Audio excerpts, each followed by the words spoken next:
all the greatest songwriters, musicians, performers didn't really give a shit what anybody thought about them. They did it for themselves. It's a very selfish act.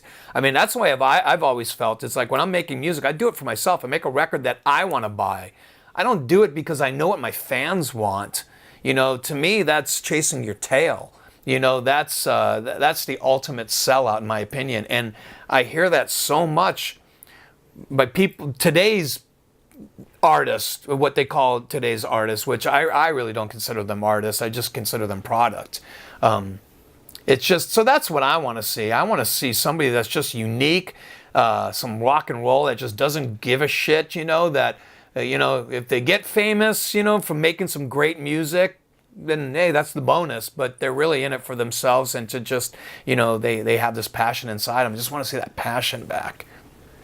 What would you like to see changed? What I'd like to see is I want to see more rock and roll. I really do. It's like everything is so nice and pretty, and the package is so intricate. You know, what I love about rock and roll is that freedom aspect to it, that there are no rules. You know, it's like you don't really give a shit what other people think. To me, that's what's great about rock and roll. That's the decadent part of it. You know, that's the anarchist part of it.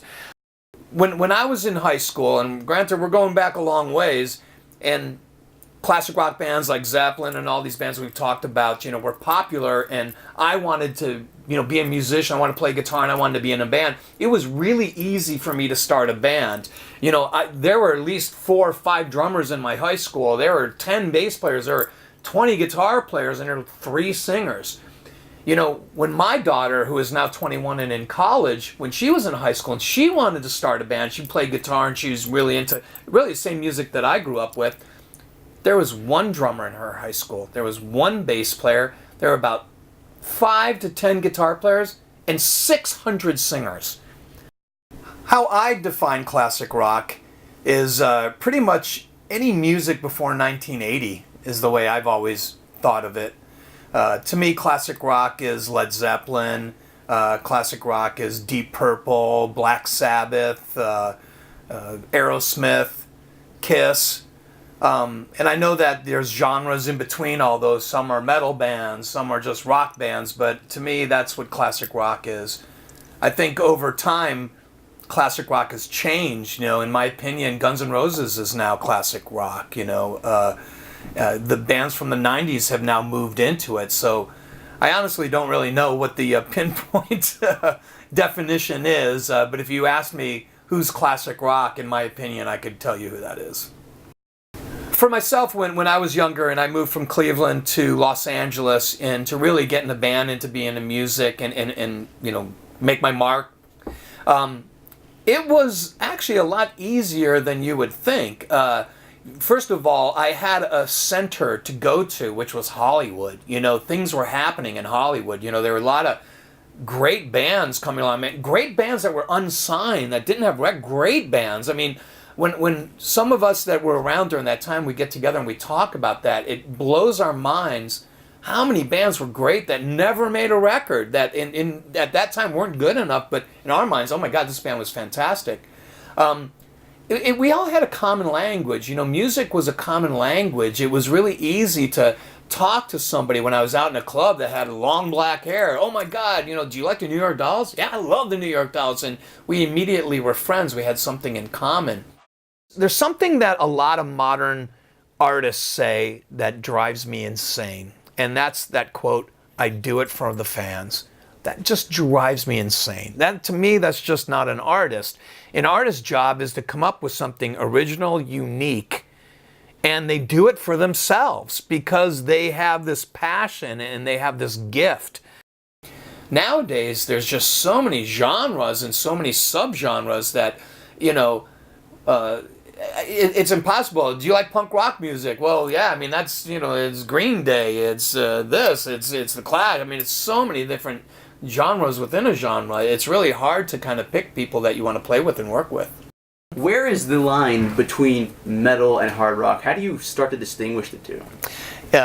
In my opinion, where the line is drawn between metal and classic rock really has to do with the guitar playing. I mean, as a guitar player, that is my opinion. And it really has to do kind of with the overdrive or the distortion in the guitar. It's like when you listen, to Bad Company, yeah, it's a Les Paul and a Marshall, but it's a different Les Paul and a Marshall than, Metallica. Metallica is just so much more overdriven, crazy pentatonic scales and things like that, and whammy bars and things like that. I can pinpoint the difference of the bands, who I think is metal and who I think is classic rock, and I guess trying to define the word or the description is actually difficult, but to me it's in the guitar playing. Is the guitar player a metal guitar player, or is the guitar player a rock and roll guitar player? And I guess when we were talking earlier about blues based, that's absolutely the borderline. To me, all those bands, Zeppelin, Deep Purple, Sabbath, all were major blues influenced bands.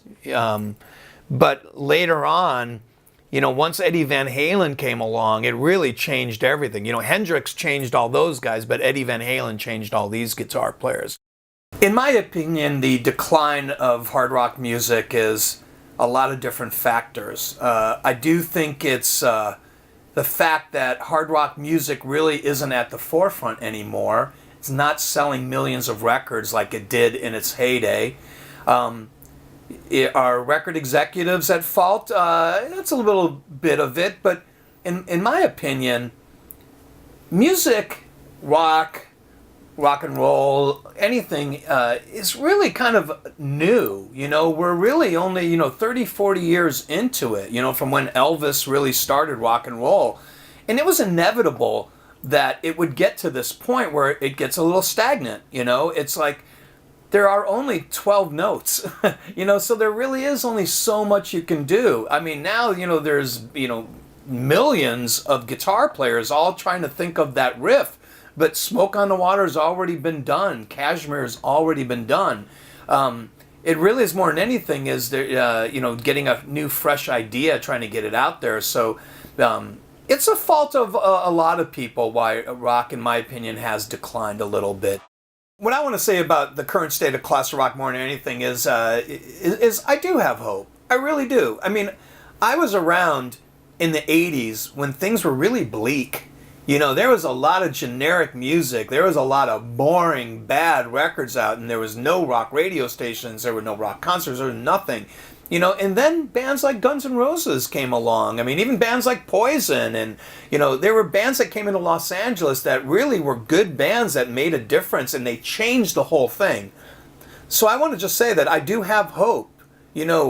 There can be a new young band, with a whole new creative outlook that can really take this in a new direction and spark a new generation to do it. But just remember, back in those days, the bands that were great back then took a great singer, a great guitar player, a great bass player, and a great drummer, keyboard player, whatever. They took these unique, great parts to make one sum.